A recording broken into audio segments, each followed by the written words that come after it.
आज सच साबित हुआ है, न्याय मिलता ही है। अन्यायी चाहे जितना अन्याय करे, सरकारें सत्ता की ताकत से गरीबों को चाहे जितना कुचलने की कोशिश करें, लेकिन एक न एक दिन न्याय मिलेगा। अखिलेश यादव जी का और आजम साहब का परिवार का रिश्ता है। नेताजी के साथ उन्होंने राजनीति की शुरुआत की और आज अखिलेश जी के साथ उनका आशीर्वाद है और अब्दुल्ला भाई का साथ है। इसलिए ये अफवाहें सिर्फ और सिर्फ मोदी मीडिया की देन है।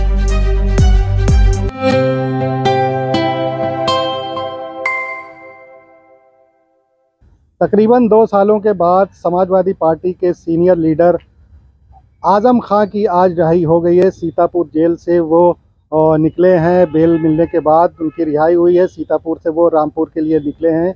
आजम खां के बाहर आते ही समाजवादी पार्टी के नेताओं में खुशी की लहर है। हर तरफ समाजवादी पार्टी के नेता खुशी में डूबे हुए हैं, जश्न भी मना रहे हैं। लोगों को ये मानना है, समाजवादी पार्टी के जो नेता हैं उनका ये मानना है कि आजम खां के अब बाहर आने के बाद पार्टी और मजबूत होगी और जो गरीब मजलूमों की लड़ाई है वो और तेज़ होगी। आज हम सबके लिए बहुत खुशी का दिन है। पीड़ित, वंचित, शोषित गांव, गरीब, गुर्बत में रहने वालों की आवाज़ आज जेल की सीखचों को तोड़ती हुई बाहर आई है। ये बात मैं इसलिए कह रहा हूँ, न जाने करोड़ों लोगों को जिनको अदालत पर भरोसा और विश्वास है, आज सच साबित हुआ है, न्याय मिलता ही है। आज अदालतों पे लोगों का भरोसा हुआ है कि वास्तव में अन्यायी चाहे जितना अन्याय करे, सरकारें सत्ता की ताकत से गरीबों को चाहे जितना कुचलने की कोशिश करें, लेकिन एक न एक दिन न्याय मिलेगा। क्योंकि सरकार ने फर्जी तरीके से 70 मुकदमे दाखिल कर दिए थे। कोई मुकदमा आपराधिक नहीं है। कोई बकरी चोरी का है तो कोई मुर्गी चोरी का है तो कोई किताब चोरी का है। सवाल ये है, जिसने लगातार आधा शतक 50 साल सदन में रहा हो, उत्तर प्रदेश की विधानसभा में 9 बार रहे हों, लोकसभा में रहे हों, राज्यसभा में रहे हों, वो मुर्गी चोर हो सकते हैं।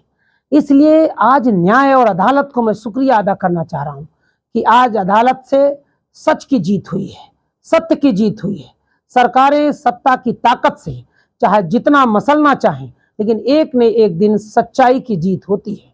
आज समाजवादी परिवार, समाजवादी कुनबा पूरी खुशी से लबरेज है, क्योंकि आज आजम साहब बाहर आए हैं।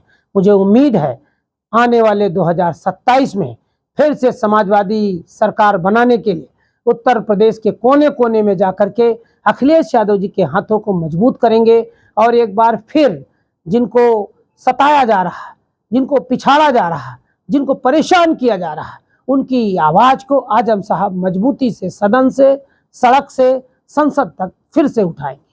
हालांकि इस पूरे मामले पर राजनीति भी गरमाई हुई है। ज़्यादातर जब से आजम खां बाहर निकले हैं और जितने दिन वो जेल में रहे हैं, लगातार ये कयास लगाए जाते रहे हैं, तरह तरह की अफवाहें उड़ती रही हैं कि आजम खां शायद किसी और पार्टी में जाने वाले हैं। तरह तरह की अफवाहें हैं, लेकिन आज जब वो छूटे हैं तो सारी बातों पर समाजवादी पार्टी के नेता जो हैं वो प्रतिक्रिया दे रहे हैं। बाराबंकी के पूर्व MLC राजेश यादव ने भी इस मामले पर प्रतिक्रिया दी है। उन्होंने साफ तौर पर कहा है कि अखिलेश यादव जो हैं उन्होंने पूरी तौर से मदद की है आजम खां की। उन्होंने उस बयान को भी बताया है। तो आजम खां के बेटे अब्दुल्ला आजम ने ये कहा है कि अखिलेश यादव एक हाथ से मदद करते हैं तो दूसरा हाथ देख नहीं पाता है। तो इस तरीके के दावे किए जा रहे हैं। आजम साहब के बेटे अब्दुल्ला हमारे छोटे भाई हैं। कल भी उन्होंने बयान दिया कि अखिलेश यादव जी का जितना एहसान हमारे परिवार पे, जितनी उन्होंने मदद की है, शायद एक हाथ से मदद करते थे, दूसरा हाथ भी नहीं जानता था। ये अखिलेश यादव जी का और आजम साहब का परिवार का रिश्ता है। राजनीतिक के साथ साथ परिवार का रिश्ता है। नेताजी के साथ उन्होंने राजनीति की शुरुआत की और आज अखिलेश जी के साथ उनका आशीर्वाद है और अब्दुल्ला भाई का साथ है। इसलिए ये अफवाहें सिर्फ और सिर्फ मोदी मीडिया की देन है, सिर्फ भारतीय जनता पार्टी की फैलाया हुआ भ्रम है। आज समाजवादी पार्टी पूरी ताकत के साथ उनके साथ खड़ी है और उनका परिवार भी आजम साहब के साथ खड़ा है।